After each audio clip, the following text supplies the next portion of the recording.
지난주부터 우리는 교회를 시간의 관점 속에서 살펴보고 있습니다.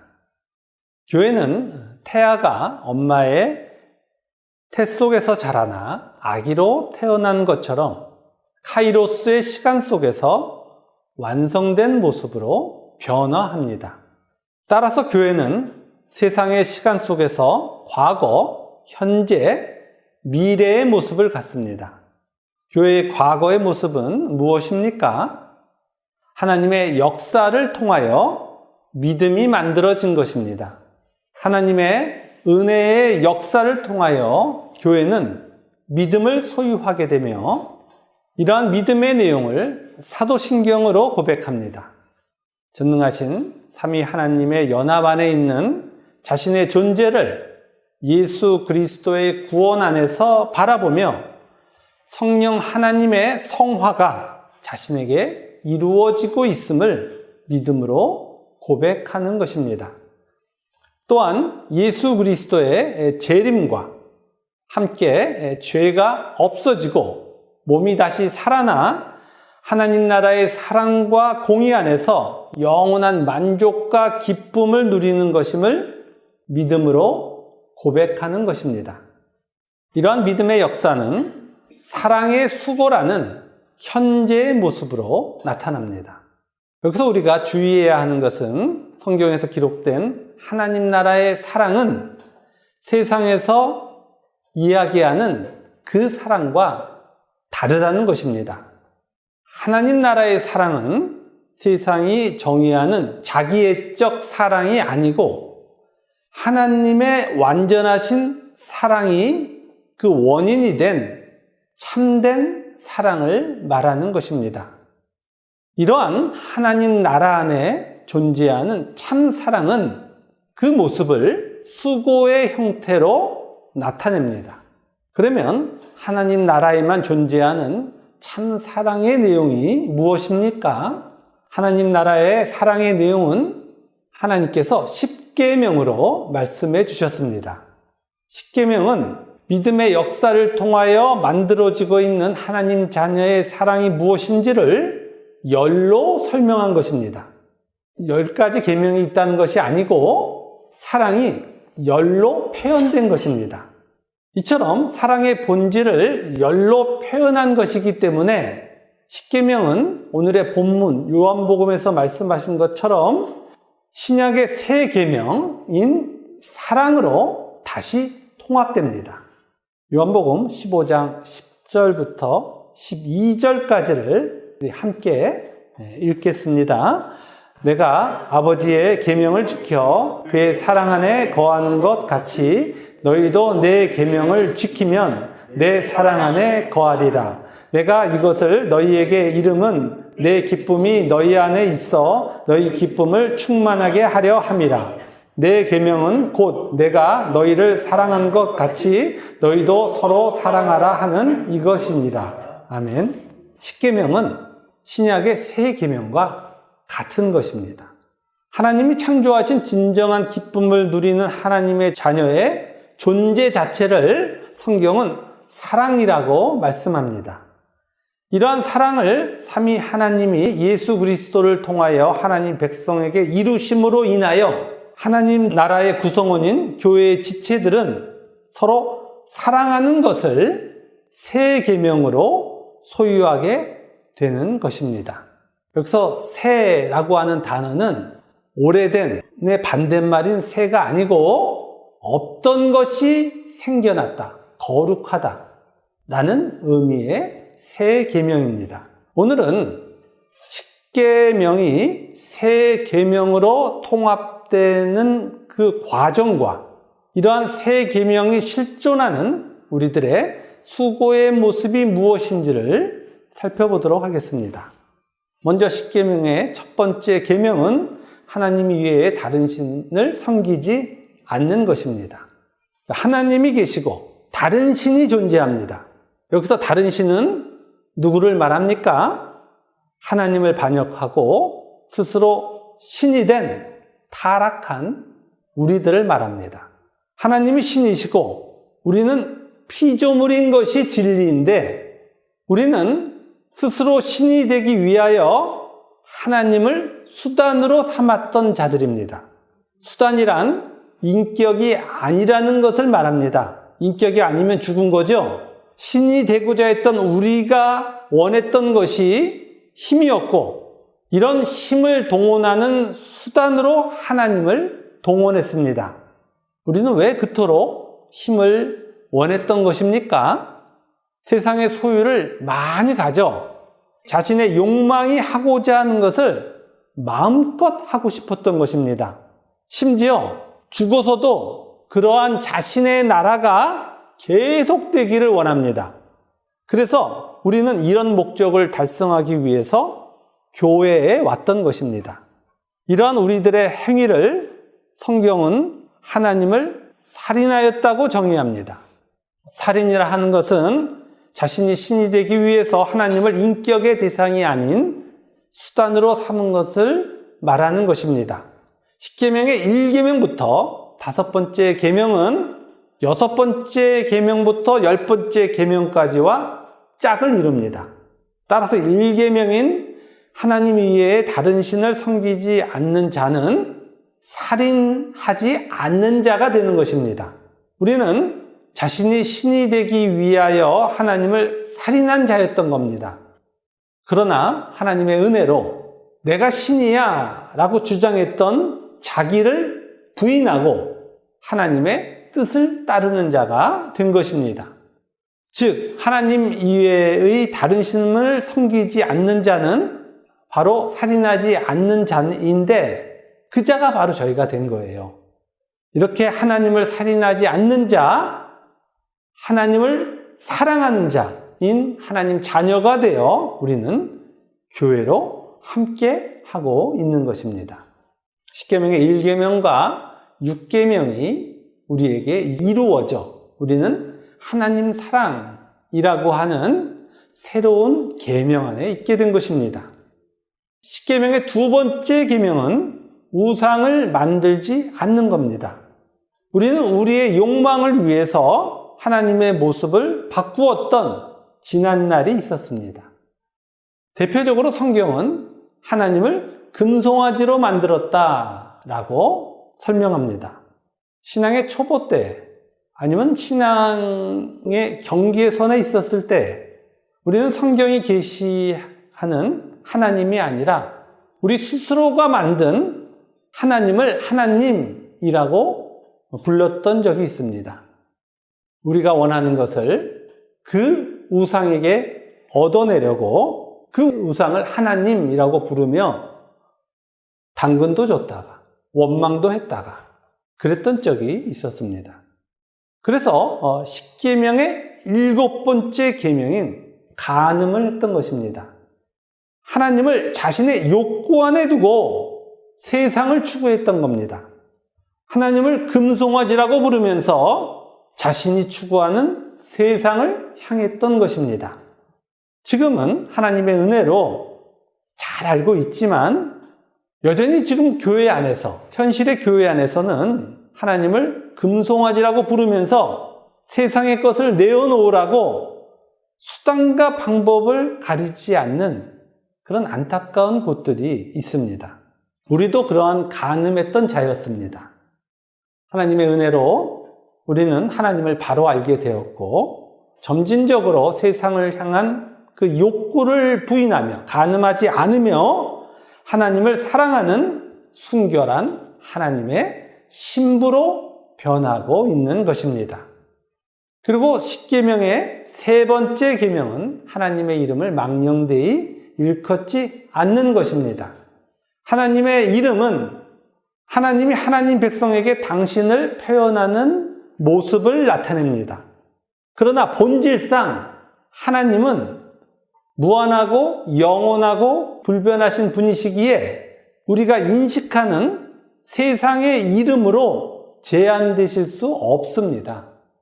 이름으로 표현할 수 없는 분이 하나님이에요. 그럼에도 불구하고 오직 사랑 때문에 우리를 구원하시려는 하나님은 우리들에게 당신을 설명하고 싶으셔서 당신을 이름이라고 하는 제한 안에 계시하고 계시며 당신의 모습을 성경에 나타난 수많은 이름으로 표현해 주신 겁니다. 따라서 성경의 모든 하나님의 이름은 모두 다 하나님의 은혜의 사건인 거예요. 우리는 하나님을 부를 때마다 하나님이 하나님을 설명해 주실 때마다 은혜로 인식하며 하나님을 불러야 하는 것입니다. 그럼에도 불구하고 지난날 우리들은 하나님의 이름을 망령되이 불렀습니다. 하나님이 행하시는 구원의 역사를 바라보면 하나님의 뜻이 분명하게 나타납니다. 하나님의 이름으로 하나님이 계시해 주고 계시는 거예요. 그러면 우리는 어떻게 해야 맞는 것입니까? 당연히 하나님의 뜻을 쫓아가는 게 맞는 거예요. 그럼에도 불구하고 우리는 하나님의 뜻 안에 우리들의 삶을 두지 않고 구원을 위해 허락된 이 세상에서 자신이 신이 되기 위한 것들을 추구했던 것입니다. 하나님이 구원을 위해 허락하신 것들을 모두 자신의 욕망을 위해 사용한 거예요. 십계명의 8번째 계명인 도적질을 한 거예요. 하나님이 남보다 나은 지능지수를 주시면 그 이유는 뭐예요? 성경에 나타나는 진리를 잘 살펴보고 자신도 진리의 길을 걷고 자신이 만나는 사람들에게도 진리를 잘 전하고 인도하라는 하나님의 뜻인 거예요. 그런데 우리는 지능지수가 좀 높으면 다 무엇으로 지능지수를 사용하는 거예요? 자신이 신이 되기 위해서 그 지능을 사용하는 거예요. 도적질한 겁니다. 또한 하나님이 넉넉한 경제적 여건을 허락해 주셨다면 그 이유는 무엇입니까? 하나님의 은혜가 무엇인지를 나눔을 통하여 알리라는 뜻이에요. 그런데 여건이 좋아지기만 하면 전부 그 소유를 자신의 무엇을 먹을까, 무엇을 마실까에 동원했던 것입니다. 도적질한 거예요. 수많은 그 도적질 속에 우리들이 있었음에도 불구하고 하나님은 우리를 구원하여 주셔서 이제는 도적질하지 않게 해 주신 것입니다. 이제 우리들은 하나님이 행하신 구원의 역사 속에서 하나님의 뜻에 순종하며 하나님의 이름을 망령되이 일컫지 않고 십계명의 8번째 계명과 같이 하나님을 사랑하며 하나님의 뜻을 따라가는 도적질하지 않는 자가 된 것입니다. 자, 여기까지 우선 정리하면 십계명의 첫 번째, 두 번째, 세 번째 계명에 전제된 타락했었던 우리는 하나님의 존재를 부인했고 하나님을 다른 모습으로 만들었고 하나님의 행하심을 온통 자신의 소욕을 통하여 동원했었던 것입니다. 살인했고 간음했고 그리고 도적질했던 자가 바로 우리들이에요. 그러나 하나님의 은혜로 우리는 살인하지 않고 간음하지도 않고 도적질하지도 않는 하나님을 사랑하는 자로 변하고 있는 것입니다.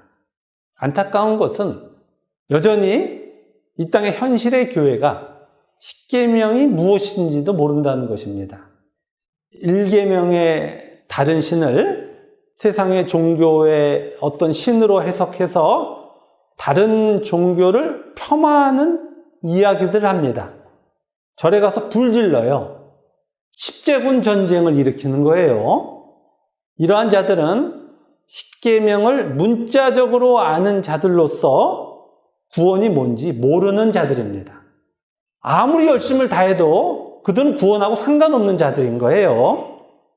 또한 십계명의 두 번째 계명의 우상도 다른 신으로 이해하고 세 번째 계명의 하나님의 이름을 망령되이 일컫는 행위를 하나님의 이름을 함부로 부르면 안 되는 것으로 받아들였습니다.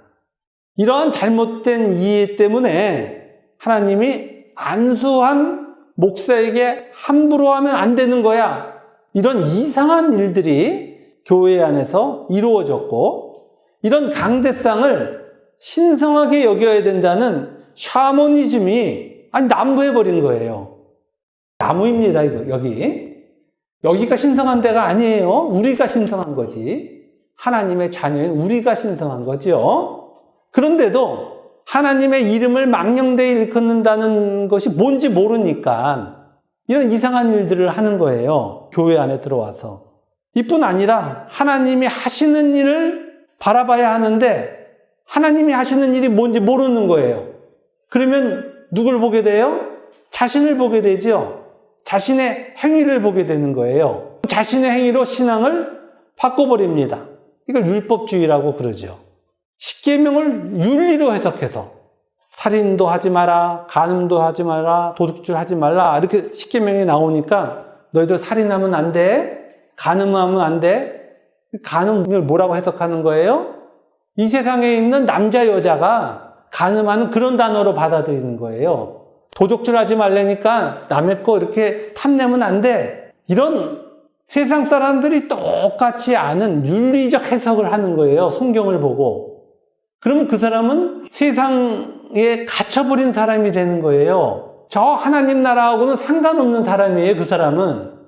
그런데 오늘날 교회에서 가장 많이 설교되는 것이 어떤 내용입니까? 바로 윤리에 대한 거예요. 이러한 모습들은 모두 자신이 아직 나 구원 안 받았어 라는 것을 스스로 증명하는 거예요. 하나님을 사랑하는 자가 되지 않으면 하나님 앞에서 여전히 자신이 신이기에 나 신이야를 우기게 됩니다. 그러면 자신이 신이 되기 위해서 하나님을 동원할 거 아니에요. 그 하나님을 동원하기 위해서 이들이 교회 안에 들어와서 성경을 자신이 신이 되기 위한 수단으로 동원합니다. 성경을 수백 번을 읽었다는 거예요. 그러고 나서 수백 번 읽은 성경으로 뭐래요? 너희들 사람 죽이면 안 돼. 이렇게 얘기하는 거예요. 간음하면 안 돼. 이런 얘기를 하는 거예요. 이 세상의 그 간음. 그러면 그곳에는 하나님의 구원이 존재하지 않는 겁니다. 너무나도 안타까운 것은 성경을 진리로 바라보지 못하는 이런 일들이 너무 많이 일어나고 있고, 그러니까 성경을 읽어내질 못하다가 윤리적 단어 하나 나오면 그거 윤리로 또 한번 해석하고, 그리고 또 성경 읽다가 무슨 뜻인지 모르다가 한참 가다가 자기가 알아듣는 윤리가 나오면 윤리를 또 한번 해석하고. 그게 누가 그랬어요? 유대인들이 그랬죠. 그래서 온통 성경을 전부 윤리로 다 바꿔버렸잖아요. 근데 그렇게 구원과 상관없는 자들이 오늘도 그런 일들을 하고 있는 것입니다. 하나님의 구원으로 인하여 하나님을 진정으로 만난 자들은 성경을 하나님의 계시인 진리로 바라보게 되고 하나님이 행하고 계신 구원 안에서 하나님이 주시는 만족을 누리기 시작하는 것입니다. 그래서 십계명의 네 번째 계명인 안식일을 지키는 거예요. 안식일을 지킨다는 것은 주일 빠지면 안 돼 이런 얘기가 아니에요. 하나님으로 인한 진정한 만족, 안식을 표현하는 자가 되었다는 거예요. 신약에 계속해서 유대인들과 예수님이 싸우는 게 뭐예요? 유대인들은 자신들의 안식일에 정하는 모든 것을 다 지키자는 거 아니에요. 그게 무슨 내용인지도 모르고. 예수님은 계속해서 뭐 하고 계시는 거예요? 구원을 행하고 계시잖아요. 하나님으로 인한 만족을 표현하는 날, 진정한 사랑이 나타나는 날, 진정으로 따뜻한 날, 행복한 날, 기쁜 날이에요. 그런데 그 안식일을 모르면 이렇게 모여서 쟤 왜 저래? 쟤는 왜 지난주 예배에 빠졌대? 쟤는 왜 저렇게 뿐이 못한대? 이런 이상한 일을 서로 하고 있는 거예요. 안식일을 지키는 게 아닌 거예요. 하나님 안에서 진정한 만족을 누린 자들만이 이제까지 있었던 내 과거의 거짓이라는 허구, 혼돈에서 나온 그 기쁨을 표현하게 되는 것입니다. 세상에 속한 모든 사람들은 자신이 우주의 중심이 돼서 자신을 위해 세상이 펼쳐지기를 원하고 있어요. 하나님 없는 자들의 세계관이에요. 거짓이 자신의 존재인 거예요. 어떻게 세상이 자기를 위해서 돌아갑니까? 자기가 신이에요? 자기가 하나님이에요? 아니잖아요. 그러나 이제 구원을 받고 하나님으로 인한 만족이 생긴 자들은 하나님이 안식을 주기 위하여 인도하시는 구원의 사건에 동의하게 되는 거예요. 이들은 오른밤을 맞으면 하나님이 허락한 그 삶의 상황이 비록 초라하다 할지라도 거기에 동의하는 왼쪽 밤을 내놓는 순종의 길을 걸어가는 거예요. 눈이면 눈, 이면 이 라는 세상의 인과율을 초월한 진정한 십자가의 길, 만족의 길, 안식의 길을 걷는 겁니다. 지금 우리들의 삶의 현실은 세상의 관점으로 보면 초라할 수 있습니다.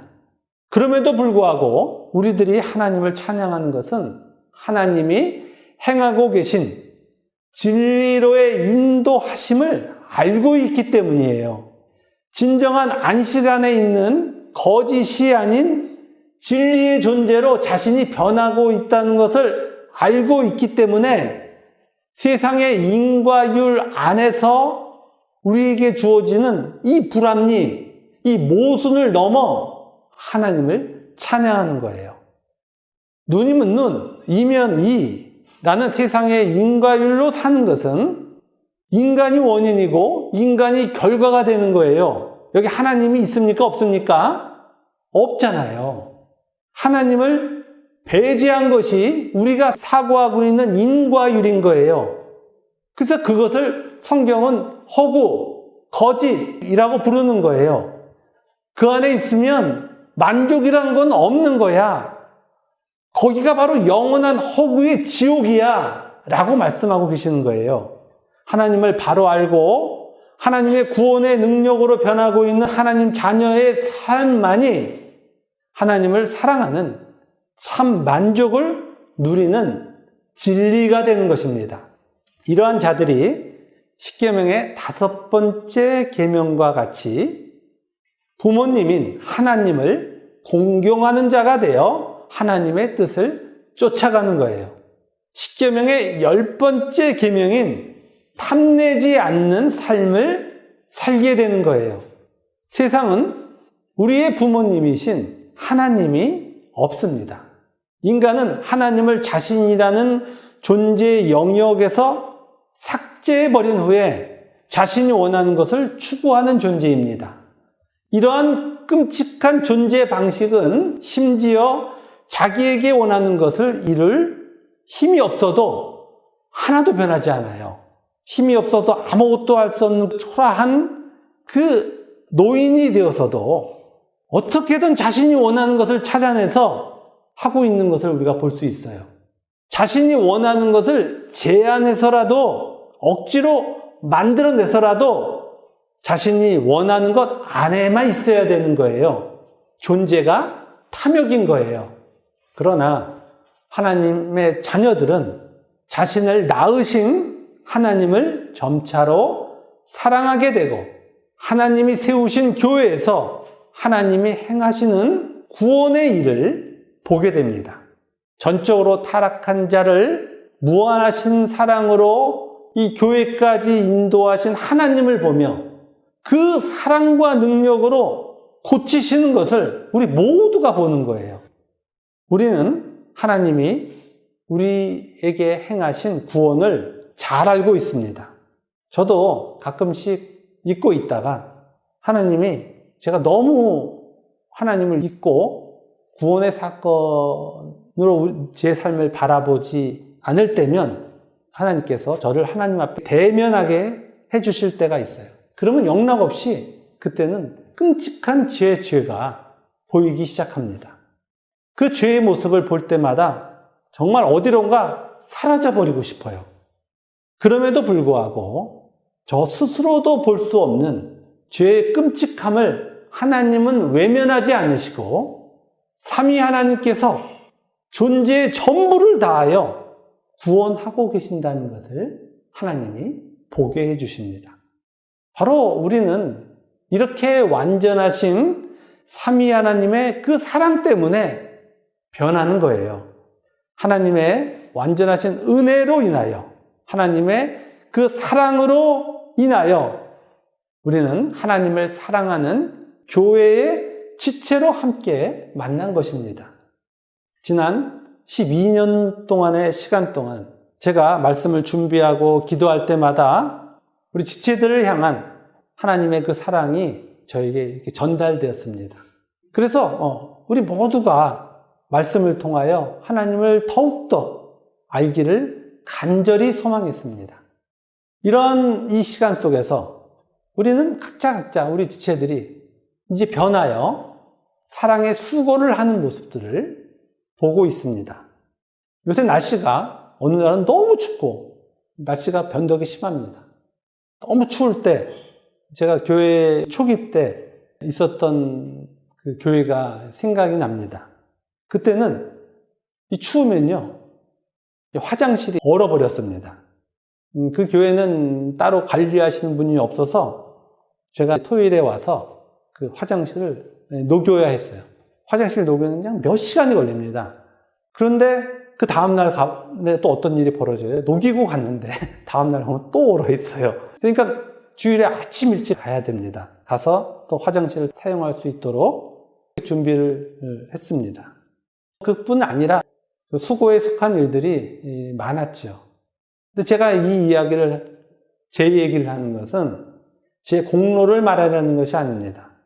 저 말고 많은 분들이 이런 수고를 했습니다. 제가 그분들 이 얘기를 지금 하면 쑥스러워서 저한테 뭐라고 그럴까봐 제가 제 이야기 하나 한 것뿐입니다. 우리는 사랑으로 만났기에 진정한 만족으로 수고를 할 수 있었던 것입니다. 아무도 그런 수고에 대하여 자신의 공로라고 여기질 않는 거예요. 기뻐서 하는 거예요. 이러한 하나님을 사랑하는 자들이 모인 곳에서 일어나는 사랑의 수고에 대하여 로마서 우리 12장 4절부터 8절까지만 우리 한번 살펴보도록 하겠습니다. 256페이지입니다. 로마서 12장 4절부터 8절까지를 다 같이 우리 한 목소리로 봉독합니다.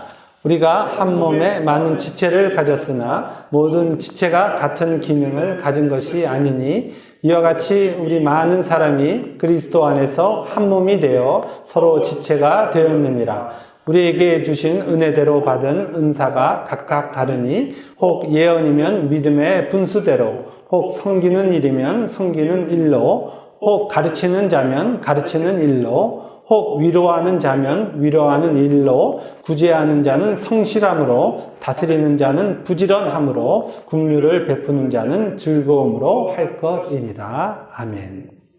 이렇게 성경에 기록된 이 수고가 우리들에게 나타나고 있는 거예요. 우리들의 이 수고의 모습은 더 많아질 것이고 하나님이 주신 그 사랑으로 지체를 사랑하는 초월적 모습은 우리가 하나님 나라임을 증거할 것입니다. 구약의 10계명은 이렇게 신약의 3계명인 교회의 사랑으로 통합되는 거예요. 10계명을 문자적 의미 안에서 각각 해석하면 안 되는 거예요. 문자로 해석해서 윤리를 행하는 것도 안 되는 거예요.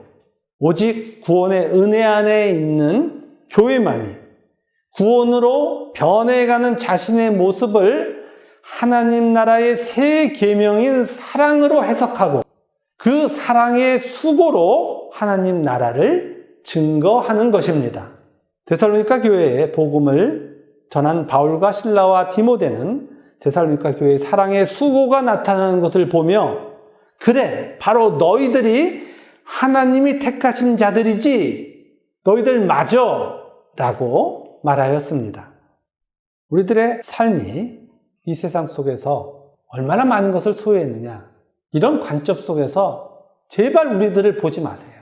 그것처럼 초라한 일이 없는 거예요. 아무리 소유가 많아도 소유라는 그 관점으로 자신을 바라보는 것처럼 끔찍한 일이 없는 거예요.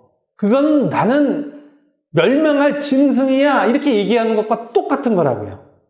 참 교회에서 사랑의 수고를 하는 하나님이 택하신 자가 바로 나구나 라는 진정한 구원의 관점에서 우리들의 삶을 바라보시기 바랍니다. 그러면 우리가 얼마나 많은 천국을 소유했는지가 보일 것이고 이 땅의 삶의 어떠한 자리에서도 하나님으로 인한 만족으로 하나님을 찬양케 될 것입니다. 세상에서 살면서 세상에 속한 자가 아닌 하나님 나라에 속하였다는 구원의 증거를 확인한 것만이 세상에 존재하는 단 하나의 복인 것입니다. 오늘의 말씀으로 우리들의 복이 무엇인지, 이 세상이 얼마나 짧은 것인지, 지금은 이 세상이 온통 지옥의 이야기뿐이 없어서 간간히 들려오는 천국의 이야기도 안 들리는 때가 됐다는 것을 잊으시면 안 됩니다. 마지막의 때가 매우 가까웠다는 것을 우리가 잊으셔서는 안 돼요. 우리의 남은 인생 이제 얼마 남지도 않았는데 여기서 소유로 돌아가고 이 세상의 삶의 형편을 보면서 슬퍼한다는 것처럼 비참한 일이 없는 거예요. 하나님이 우리들의 구원을 위하여 행하신 그 수많은 일들을 바라보시며 그 안에 우리가 있다는 그 증거를 통하여 하나님 자녀됨을 확인하시고 천국을 향한 여정으로 함께 나아가시는 우리 모두가 되기를 주님의 이름으로 축원합니다. 아멘.